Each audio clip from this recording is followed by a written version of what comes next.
היי, כאן אמיר גלבוע מ-Way to Job, והיום אנחנו רוצים לדבר איתכם על איך להפיק את המקסימום מאתרי דרושים ואתרים של חברות השמה.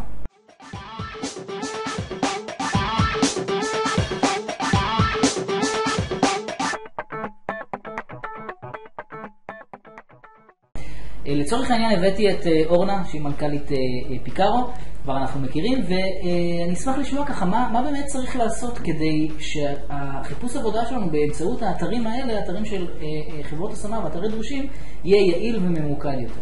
שלום, שמי אורנה, ואני מנכ"לית חברת ההשמה פיקארו שמתמחה בהייטק.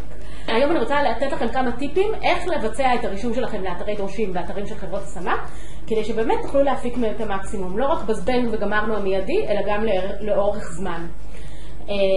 כיום יש הרבה אתרי דרושים, וגם אתרים של חברות השמה, שבהם נדרש מכם איזשהו מילוי של טופס כדי להירשם לאתר. שבמבט ראשון אתם אומרים לעצמכם, וואי, זה הולך לגזול לי כמה דקות. לא בטוח שבא לי, אני רק אשלח קורות חיים למייל שלהם. אבל מה? קחו בחשבון, אני יכולה לספר לכם ככה מתוך הניסיון שלנו בפיקארו. כשבן אדם שולח אלינו למייל קורות חיים, לא תמיד אנחנו נשמור את קורות החיים שלו אם באותו רגע אין לנו מה להציע. חברות השמה וגם אתרי דרושים זה חברות שמקבלות מסות אדירות של קורות חיים מדי יום, ולא תמיד המערכות שומרות באותה נקודת זמן את קורות החיים ומתייגות אותו באופן הנכון. לכן כשאתם באים ונרשמים באתר דרושים או באתר של חברת השמה ויש טופס, תדאגו למלא אותו בצורה הכי מדויקת עם כל התפקידים שביצעתם, כל המיומנויות שרכשתם והעדפות שלכם, כדי שתקבלו את הצעות העבודה הכי ממוקדות והכי מתאימות לכם באותה נקודת זמן. וגם טיפ נוסף, אם אתם נמצאים באיזשהו מקצוע שהוא יותר נדיר בשוק, יש פחות הצעות עבודה במקצוע שלכם, אם אתם תשלחו היום קורות חיים, סביר להניח שפשוט לא יחזרו אליכם מחברת ההשמה שפניתם אליה, או דרך אתר הדרושים ששלחתם אליו. דרך אגב, הרבה מהמודעות שאתם רואים באתרי דרושים בפועל הן מודעות של חברות השמה, כך שממילא זה מגיע לחברת השמה.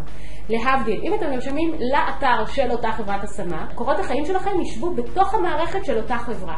ולכן, אם היום אין לחברה מה להציע לכם, בעוד חודש, בעוד חודשיים, ברגע שתייגתם את עצמכם בתפקיד הנכון, עם המיומנויות הנכונות, המערכת, בדרך כלל מדובר במערכות חכמות שמייצרות מאץ' אוטומטי עם המשרות שנפתחות במערכת. ואז אתם תקבלו מייל מהמערכת שנפתחה משרה שמתאימה למיומנויות שלכם ולתפקידים שאותם ביצעתם.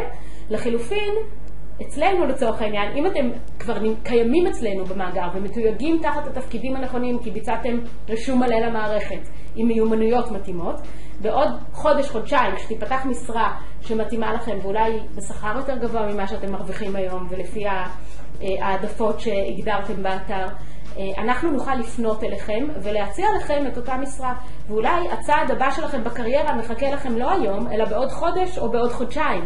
לכן אם אתם עדיין עובדים, בכל מקרה כדאי שקורות החיים שלכם כבר יהיו במערכת של אותה חברת השמה שנרשמתם אליה, או אותו אתר דרושים שנרשמתם אליו, שהכרטיס שלכם במערכת יהיה מלא בצורה אופטימלית עם כל התפקידים וכל העדפות שלכם וכל המיומנויות שרכשתם, כדי שיוכלו לחזור אליכם בעוד חודש, חודשיים, גם אם אין היום מה להציע, ולהציע לכם את התפקיד הבא שלכם.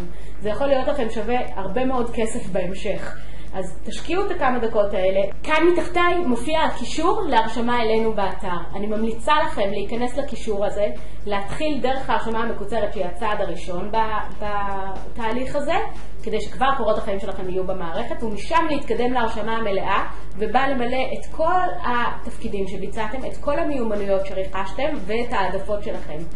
מה שזה יגרום, זה יגרום לכך שבהמשך, אם כבר כרגע יש לנו מה להציע, אתם תקבלו כבר איזשהו דף נחיתה ובו כל ההצעות שיש לנו להציע כבר היום. אבל גם אם לא הצענו לכם שום דבר היום, אתם כבר תהיו אצלנו במערכת מתויגים נכון. מחר מחרתיים תבוא רכזת של פיקארו ותרצה למצוא את הבן אדם המתאים עם המיומנויות שלכם, היא תוכל לאתר אתכם בקלות ולהציע לכם את הצעד הבא בקריירה. אוקיי, אז אם אתם מתחום ההייטק ואתם רוצים ככה לעזור לעצמכם לקדם את הקריירה שלכם, לא רק עכשיו אלא גם בשלבים הבאים, אז אתם מוזמנים ללחוץ על הלינק שנמצא ממש כאן מתחתנו, לבצע הרשמה מלאה עם כל הפרטים באתר פיקארו. אם אתם מתחום אחר, אתם יכולים למצוא ולחפש חברות או אתרי דרושים בתחום שלכם, וגם מומלץ מאוד למלא את הפרטים כדי שגם עכשיו וגם בעתיד הפרטים שלכם יישמרו במאגר ותוכלו למצוא עבודה בקלות וביעילות. אז שיהיה בהצלחה ונתראה בסרטונים הבאים.